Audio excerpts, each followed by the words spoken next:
نحمده ونصلي على رسوله الكريم اما بعد فاعوذ بالله من الشيطان الرجيم بسم الله الرحمن الرحيم رب اشرح لي صدري ويسر لي امري واحلل عقدة من لساني يفقهوا قولي۔ آج ہم پڑھیں گے موضوع پر مسح کرنے کا بیان۔ حضرت مغیرہ رضی اللہ عنہ کہتے ہیں كنت مع النبي صلی اللہ علیہ وسلم في سفر فأهويت لأنزع خفيه فقال دعهما فإني أدخلتهما طاهرتين فمسح عليهما۔ ایک سفر میں نبی صلی اللہ علیہ وسلم کے ہمراہ تھا۔ میں نے وضو کے وقت چاہا کہ آپ کے دونوں موزے اتار دوں۔ یہ کون کہتے ہیں؟ حضرت مغیرہ۔ جانتے ہیں حضرت مغیرہ بن شعبہ کو؟ بہت ذہین صحابہ میں سے۔ وہ کہتے ہیں کہ میں نے چاہا کہ میں آپ کے موزے اتار دوں۔ کس لیے؟ آپ کی مدد کرنے کے لیے، عزت کے طور پر، احترام کے طور پر، محبت میں آپ کی ہیلپ کرنے کے لیے۔ آپ نے فرمایا انہیں رہنے دو، میں نے انہیں طہارت کی حالت میں پہنا تھا، یعنی میں نے وضو کے ساتھ ان کو پہنا تھا۔ پھر آپ نے ان پر مسح کیا۔ اس سے کیا پتہ چلتا ہے کہ اگر وضو کر کے آپ موزہ پہن لیں تو اگلی دفعہ وضو کرتے وقت دوبارہ دھونے کی ضرورت نہیں، آپ اس پہ مسح ہی کر لیں تو کافی۔ شریح بن ہانی فرماتے ہیں میں نے حضرت علی رضی اللہ عنہ سے موضوع پر مسح کرنے کی مدت کے متعلق پوچھا تو حضرت علی رضی اللہ عنہ نے فرمایا رسول اللہ صلی اللہ علیہ وسلم نے مسافر کے لیے مسح کی مدت 3 دن رات اور مقیم کے لیے 1 دن رات مقرر فرمائی ہے۔ یعنی جو لوگ اپنے گھروں میں رہتے ہیں وہ یہ کام 24 آورز کے لیے کر سکتے ہیں، اور جو مسافر ہو جس پہ سفری نماز عائد ہوتی ہو وہ اگر 3 دن تک بھی پاؤں نہ دھوئے اور صرف مسح کرتا رہے تو اس کی نماز اور وضو ہو جائیں گے۔ صفوان بن عسال رضی اللہ عنہ روایت کرتے ہیں کہ جب ہم سفر میں ہوتے تو رسول اللہ صلی اللہ علیہ وسلم ہمیں حکم دیتے کہ ہم اپنے موزے 3 دن اور 3 راتوں تک پاخانہ، پیشاب یا سونے کی وجہ سے نہ اتاریں بلکہ ان پر مسح کریں۔ ہاں، جنابت کی صورت میں موزے اتارنے کا حکم دیتے، کیونکہ جنابت میں تو پھر نہانا فرض یا غسل فرض ہو جاتا ہے نا، ناپاکی میں، تو پھر اس میں تو جرابوں کے ساتھ غسل نہیں ہوتا۔ اس حدیث سے معلوم ہوا کہ جنبی ہونا مسح کی مدت کو ختم کر دیتا ہے، اس لیے غسل جنابت میں موزے اتارنے چاہیے۔ البتہ بول و براز اور نیند کے بعد موزے نہیں اتارنے چاہیے بلکہ معینہ مدت تک ان پر مسح کر سکتے ہیں۔ جرابوں پر مسح کرنے کا بیان۔ پہلا حکم کس کے لیے تھا؟ موزوں کے لیے۔ اب ہے جرابوں کے لیے۔ کون سی جرابیں؟ جو آپ سب استعمال کرتے ہیں۔ حضرت ثوبان رضی اللہ عنہ سے روایت ہے امرہم ان یمسحوا علی العصائب والتساخین۔ رسول اللہ صلی اللہ علیہ وسلم نے وضو کرتے وقت صحابہ کو پگڑیوں اور جرابوں پر مسح کرنے کا حکم دیا۔ صحابہ رضی اللہ عنہم کا جرابوں پر مسح کرنا۔ حضرت عقبہ بن عمرو ابو مسعود انصاری رضی اللہ عنہ نے اپنی جرابوں پر اپنی چپل کے تسموں سمیت مسح کیا۔ عمرو بن حریث رضی اللہ عنہ فرماتے ہیں حضرت علی نے پیشاب کیا، پھر وضو کرتے ہوئے آپ نے اپنی جرابوں پر جو جوتوں یعنی چپلوں میں تھی مسح کیا۔ ابن حزم نے 12 صحابہ کرام سے جرابوں پر مسح کرنا ذکر کیا ہے، جن میں عبداللہ بن مسعود، سعد بن ابی وقاص، عمرو بن حریث بھی شامل ہیں۔ اسی طرح سہل بن سعد رضی اللہ عنہ جرابوں پر مسح کیا کرتے تھے۔ ابو امامہ رضی اللہ عنہ بھی جرابوں پر مسح کیا کرتے تھے۔ نیز انس بن مالک رضی اللہ عنہ نے وضو کرتے ہوئے اپنی ٹوپی اور سیاہ رنگ کی جرابوں پر مسح کیا اور نماز پڑھی۔ ابن قدامہ کہتے ہیں کہ صحابہ کرام کا جرابوں پر مسح کے جواز پر اجماع ہے۔ لغت عرب سے جورب کے معنی۔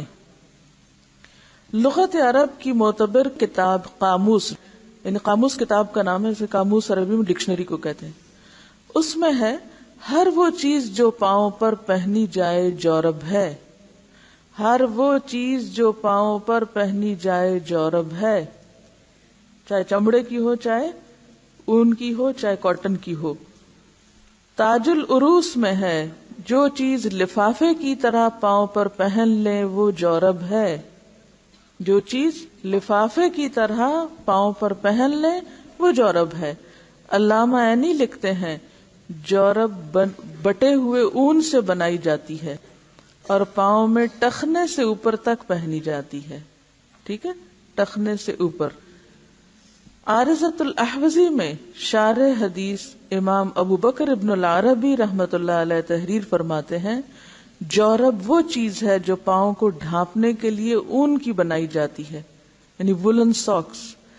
عمدۃ الرعایہ میں ہے جرابیں روئی یعنی سوت کی ہوتی ہیں، کاٹن کی ساکس، اور بالوں کی بھی بنتی ہیں۔ چمڑے کی تو ہوتی ہیں لیکن بالوں، اون، دھاگے، سوت وغیرہ کی بھی جرابیں بنتی ہیں۔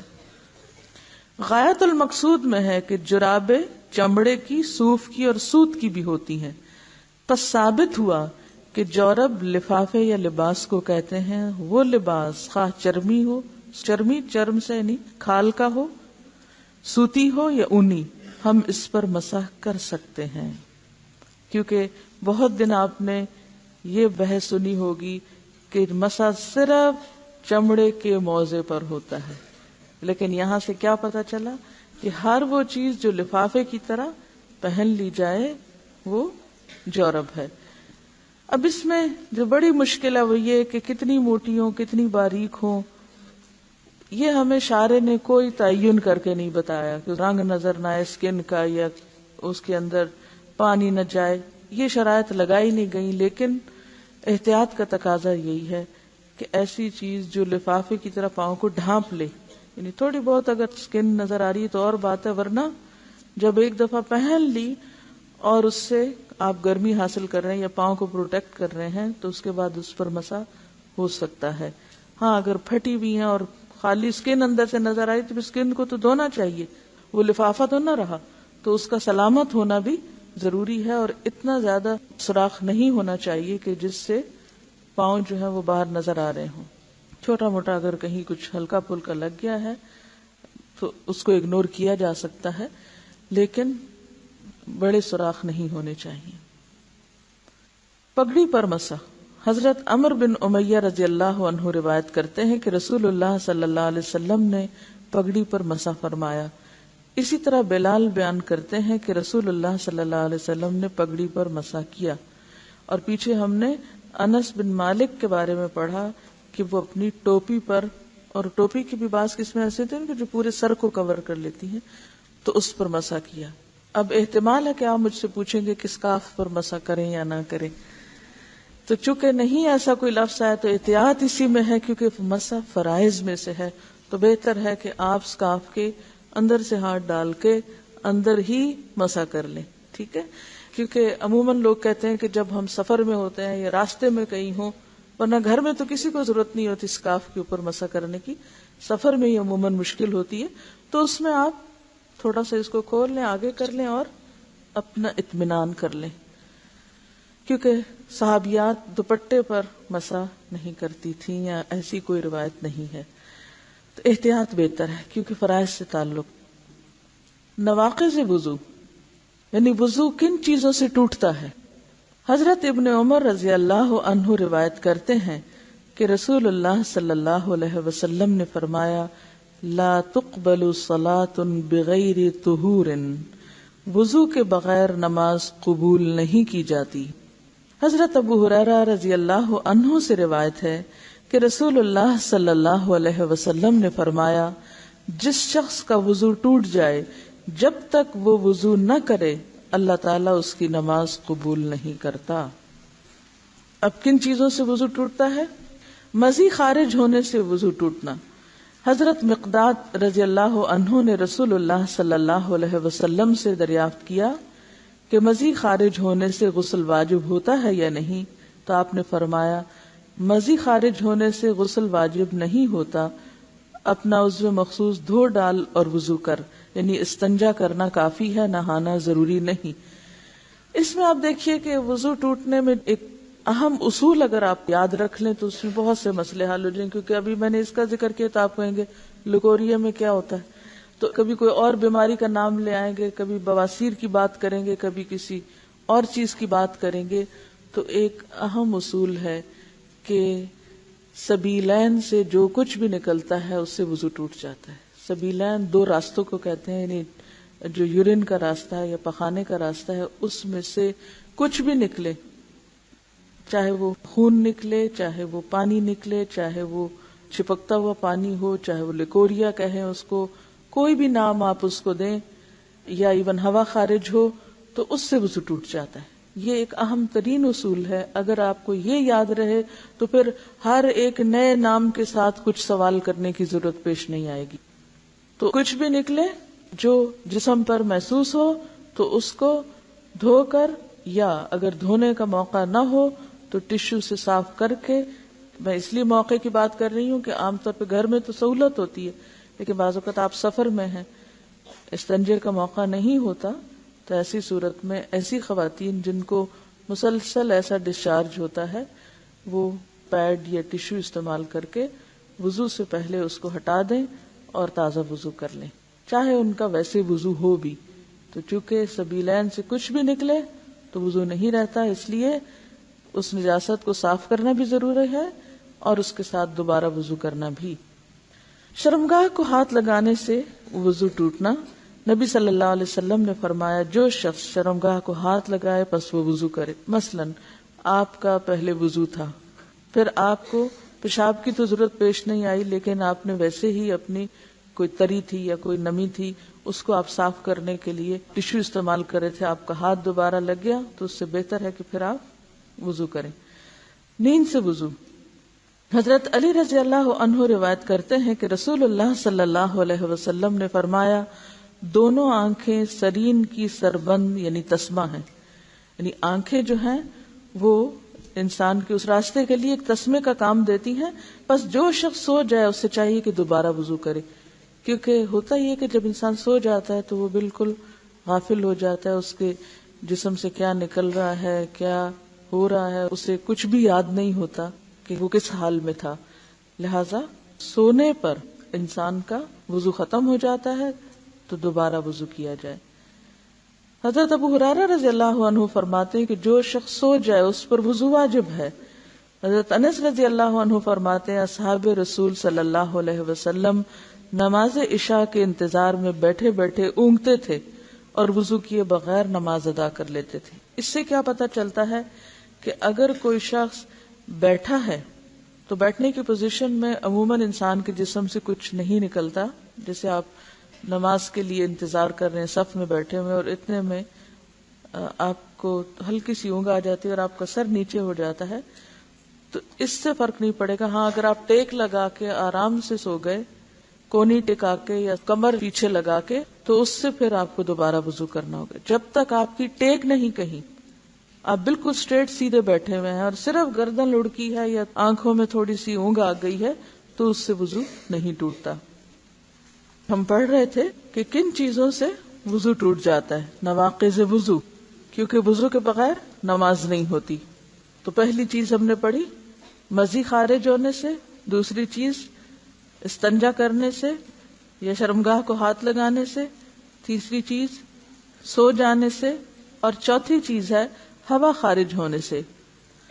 رسول اللہ صلی اللہ علیہ وسلم کے سامنے ایک ایسے شخص کی حالت بیان کی گئی جسے خیال آیا کہ نماز میں اس کی ہوا خارج ہوئی ہے، تو نبی صلی اللہ علیہ وسلم نے فرمایا نماز اس وقت تک نہ توڑے جب تک ہوا نکلنے کی آواز نہ سنے یا اسے بدبو محسوس نہ ہو، یعنی محض شک کی بنیاد پر یا وہم کی بنیاد پر یا جسم میں ایسی کوئی سرسراہٹ ہوئی ہے اس کی بنیاد پر وہ یہ نہ سمجھے کہ اس کا وضو چلا گیا ہے جب تک کہ واضح علامت نہ ہو۔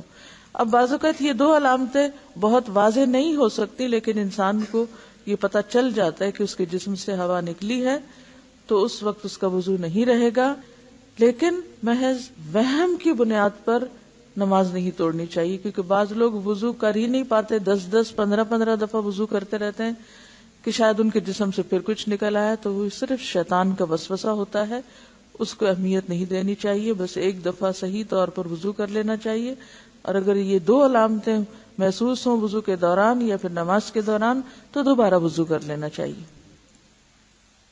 قے، نکسیر اور وضو۔ نکسیر کیا ہوتا ہے؟ ناک سے قطرہ قطرہ خون ٹپکنا۔ قے یا نکسیر آنے سے وضو ٹوٹ جانے والی روایت کو جو بلوغ المرام اور ابن ماجہ میں ہے، امام احمد اور دیگر محدثین نے ضعیف کہا ہے، بلکہ اس سلسلے کی تمام روایات سخت ضعیف ہیں، لہذا برات اصلیہ پر عمل کرتے ہوئے یہ کہا جا سکتا ہے کہ خون نکلنے سے وضو فاسد نہیں ہوتا، یعنی سبیلین سے خون نکلے پھر تو فاسد ہوگا، لیکن اگر ناک سے ٹپک پڑا یا دانت سے نکل آیا یا کوئی چھوٹا موٹا کٹ لگ گیا تو پھر کیا ہو؟ اس پہ جتنی روایات ہیں عام طور پر جس پر عمل ہوتا ہے وہ ضعیف ہیں۔ اس کے برعکس اب یہاں وہ دلیل دیتے ہیں کہ اس کی تائید اس واقعے سے بھی ہوتی ہے جو غزوہ ذات الرقاع میں پیش آیا، جب ایک انصاری صحابی رات کو نماز پڑھ رہے تھے، کسی دشمن نے ان پر 3 تیر چلائے جن کی وجہ سے وہ سخت زخمی ہو گئے اور ان کے جسم سے خون بہنے لگا، مگر اس کے باوجود وہ اپنی نماز میں مشغول رہے، یعنی انہوں نے تیر لگنے سے جو خون نکلنے لگا تو اس بنا پر نماز نہیں توڑی، نماز جاری رکھی۔ یہ ہو ہی نہیں سکتا کہ رسول اللہ صلی اللہ علیہ وسلم کو اس واقعے کا علم نہ ہوا ہو، یا آپ کو علم ہوا اور آپ نے انہیں نماز لوٹانے یا خون بہنے سے وضو ٹوٹ جانے کا مسئلہ بتایا مگر ہم تک یہ خبر نہ پہنچی ہو۔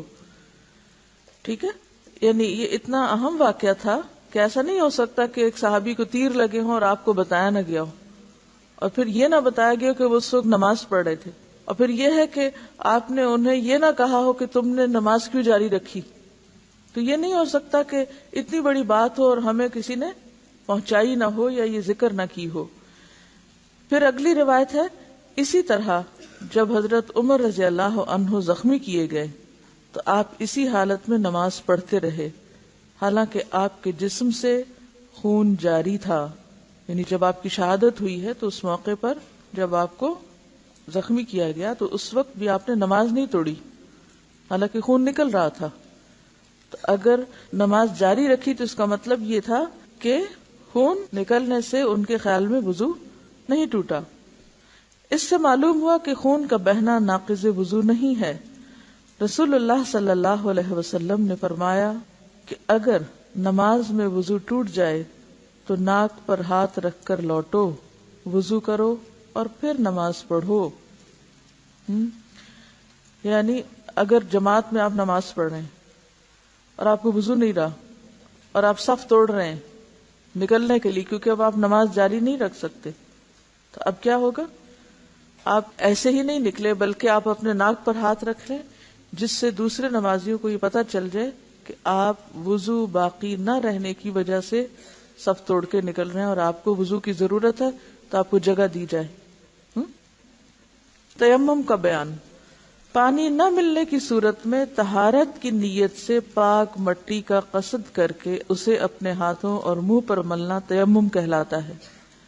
پانی نہ ملنے کی کئی صورتیں ہیں، مثلا مسافر کو سفر میں پانی نہ ملے، یا پانی کے مقام تک پہنچنے پر نماز کے فوت ہو جانے کا خطرہ ہو، یا وضو کرنے سے مریض کو مرض کی زیادتی کا خوف ہو، یا پانی حاصل کرنے میں جان کا ڈر ہو، مثلا گھر میں پانی نہیں ہے، باہر کرفیو نافذ ہے، یا پانی لانے میں کسی دشمن یا درندے سے جان کا اندیشہ ہو، تو ایسی صورت میں ہم تیمم کر سکتے ہیں، خواہ یہ موانع یعنی رکاوٹیں، موانع کس کو کہتے ہیں؟ رکاوٹیں برسوں قائم رہیں، تیمم بھی بدستور جائز رہے گا۔ تو کس صورت میں تیمم کرنا ہوگا؟ جب مسافر کو سفر میں پانی نہ ملے، یا پانی تک پہنچنے میں نماز چلی جائے، یا وضو کرنے سے مریض کی مرض بڑھ جائے، یا جان کا خطرہ ہو، مثلا گھر میں پانی نہیں اور باہر کرفیو نافذ ہے، یا پانی تو ہے لیکن وہاں شیر بھی بیٹھا ہوا ہے. تو ایسی صورت میں پھر انسان اتنا بہادر نہ بنے بلکہ شریعت کی دی ہوئی رخصت سے فائدہ اٹھا کر تیمم کر لے. اب یہاں انہوں نے کہا نا سفر میں پانی نہ ملے. بعض اوقات ایسا بھی ہوتا ہے کہ گھر میں پانی نہیں ہوتا.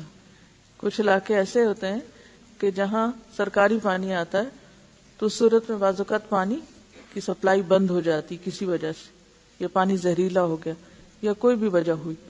ایسی صورت میں بھی تیمم کیا جا سکتا ہے. یعنی اصل کیا ہے تیمم کے پیچھے؟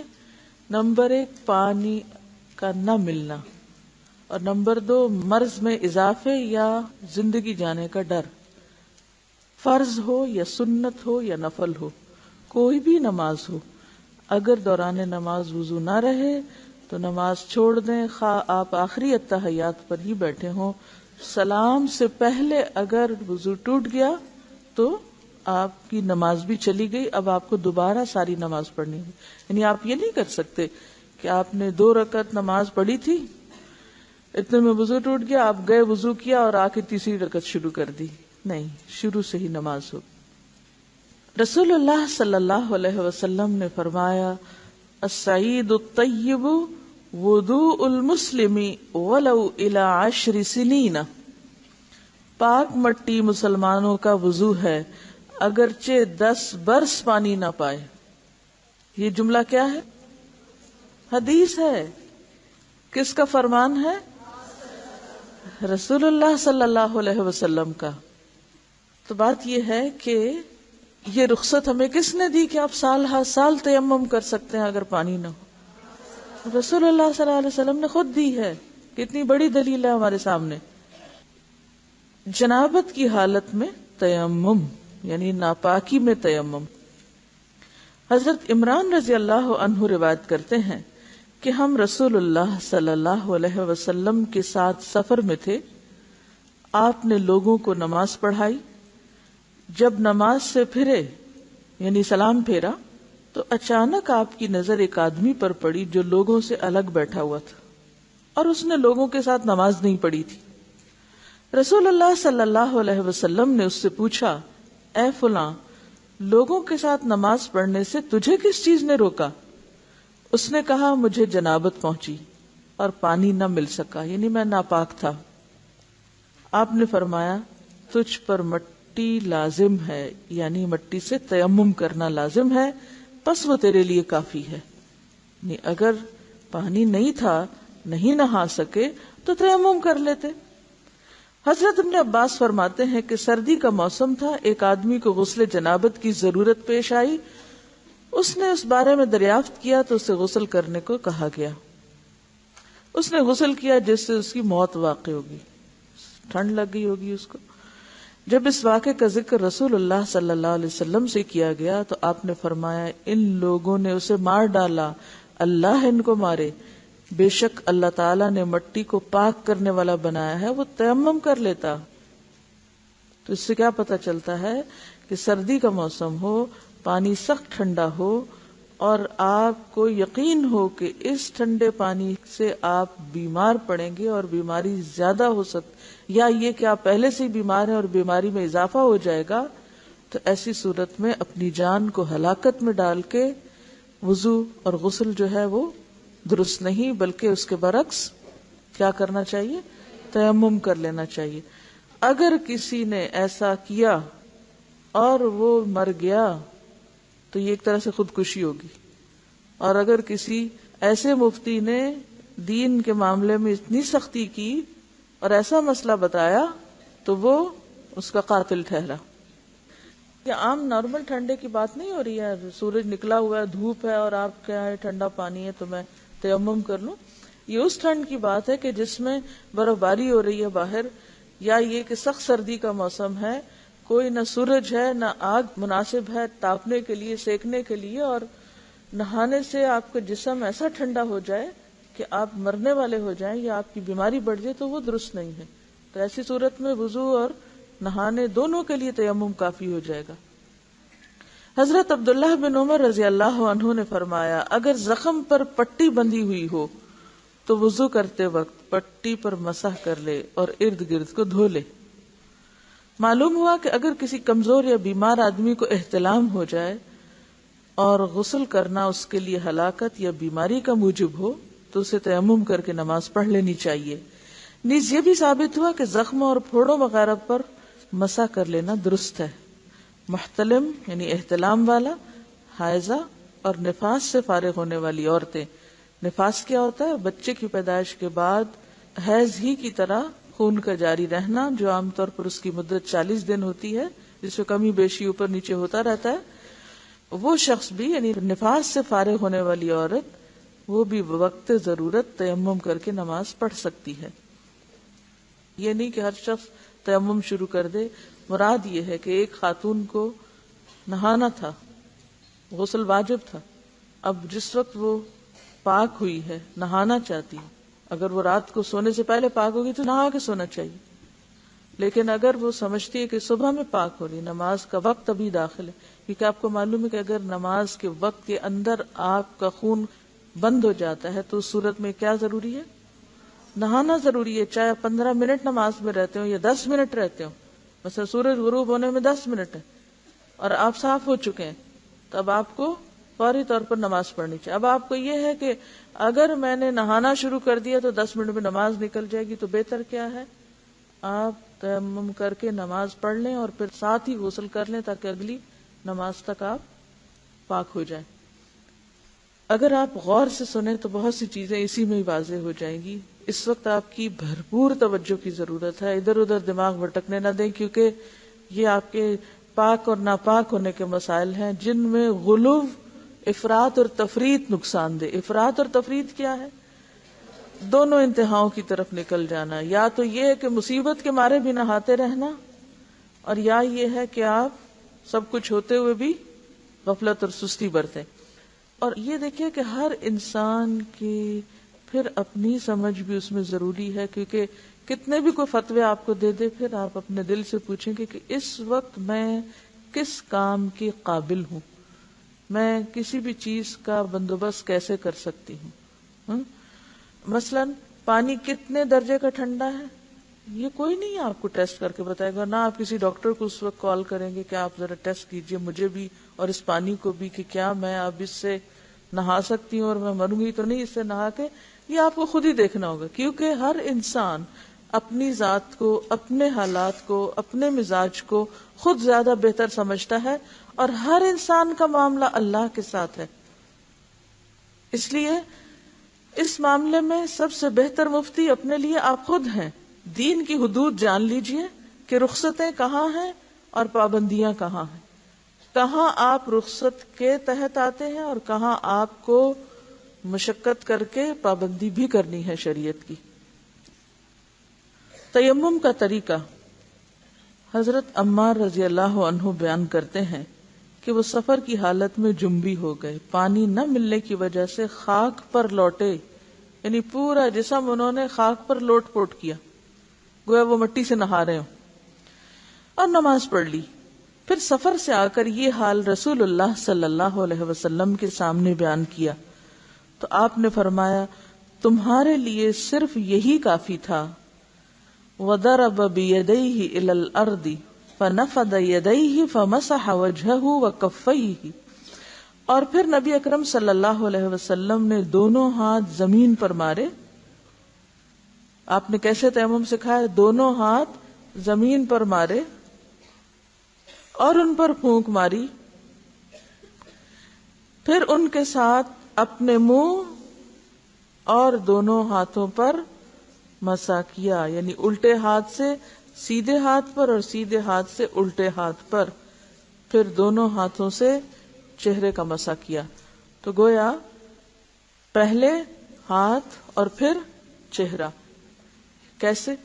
زمین پر ہاتھ مارے، دونوں ہاتھوں پہ پھونک ماری، کیونکہ اصل مقصود مٹی ملنا نہیں ہے جسم پر، مٹی کو چھونا ہے، ٹھیک ہے؟